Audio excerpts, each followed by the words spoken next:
Indonesia sedang mendapatkan gugatan dari Uni Eropa lantaran masalah ekspor. Setelah Indonesia memenangkan gugatan yang diajukan kepada Uni Eropa di Organisasi Perdagangan Dunia. Gugat ke WTO, nggak apa-apa, kita hadapi. Kalau ada yang gugat nggak apa-apa. Jangan kita digugat juga grogi, enggak. Ya kita hadapi, karena memang kita ingin bahan-bahan mentah kita ini ada added value-nya. Siapa kuasai minyak akan kuasai dunia, itu akan jadi cerita kuno. Siapa kuasai nikel akan kuasai dunia, itu baru akan jadi cerita modern.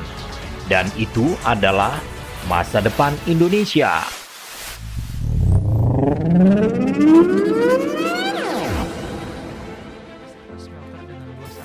Indonesia akan geser kekayaan raja-raja minyak dunia. Energi baterai akan menggeser energi minyak fosil dunia. Itulah mengapa Arab, Amerika, dan mafia-mafia minyak melalui kacung mereka di Indonesia sibuk teriakan anti Jokowi, anti Cina PKI, anti WNA Tiongkok kuasai Morowali, dan sebagainya dan seterusnya. Tapi tak pernah sekalipun mereka teriakan anti bule-bule Amerika Serikat yang bercokol sekian lama puluhan tahun di tambang emas Papua dan tambang-tambang minyak juga gas di seluruh bumi Indonesia. Masa kejayaan raja-raja minyak Arab sedang di ujung tanduk, akan diambil alih oleh raja-raja nikel dan industri baterai kelas dunia termasuk Indonesia yang akan transfer teknologi dari ahlinya yaitu Cina. Indonesia segera menjadi tuan besar bagi industri baterai dunia. Pada setiap pemerintahan yang lalu sebelum Jokowi, negara-negara maju telah sangat banyak menikmati nikel dari Indonesia dengan harga yang sangat murah. Mereka telah lama memanfaatkan daya tawar Indonesia yang sangat rendah dari kelemahan pemimpin-pemimpin Indonesia sebelumnya. Pemimpin-pemimpin Indonesia selain Soekarno dan Jokowi yang berjiwa minder di kancah persaingan bisnis kelas dunia. Di bawah para pemimpin minder itu, bangsa Indonesia adalah bangsa yang lugu, yang senang-senang saja ekspornya mengalir deras ke negara-negara orang lain meskipun itu dibayar dengan harga yang sangat murah. Hingga tibalah ketika Indonesia dipimpin oleh seorang presiden seperti Jokowi.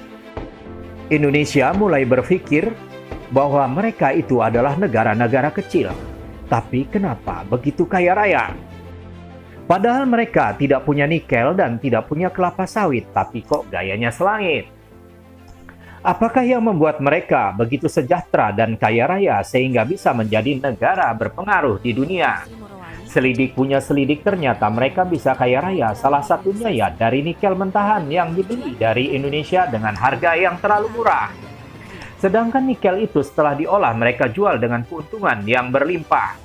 Mereka ubah dan olah nikel-nikel itu jadi aneka barang berharga mahal. Jokowi ingin menghentikan bisnis yang berat sebelah dan tidak seimbang tersebut. Tetapi tentu saja harus tetap mentaati hukum internasional dan menunggu momentum yang tepat. Hingga tibalah ketika Uni Eropa secara sepihak menolak minyak sawit dari Indonesia. Tidak mau kalah, Jokowi pun membalas dengan stop jual nikel dalam bentuk mentahan ke Uni Eropa. Sehingga nggak perlu kita takut di-ban di Eropa. Kenapa? Uni Eropa pun menjadi panik. Apalagi tambah oleh Jokowi yang berkata, nggak mau beli sawit, ya sudah kami akan pakai sendiri. Jika pemimpin sebelum Jokowi diancam seperti itu oleh Uni Eropa selain Bung Karno, tentulah sudah menyembah-nyembah minta belas kasihan. Belum pernah ada sejarah Republik Indonesia melakukan perang dagang, apalagi sampai menang dengan Uni Eropa. Tapi tidak dengan Jokowi. Impor minyak kita akan turun secara drastis. Sehingga tadi urusan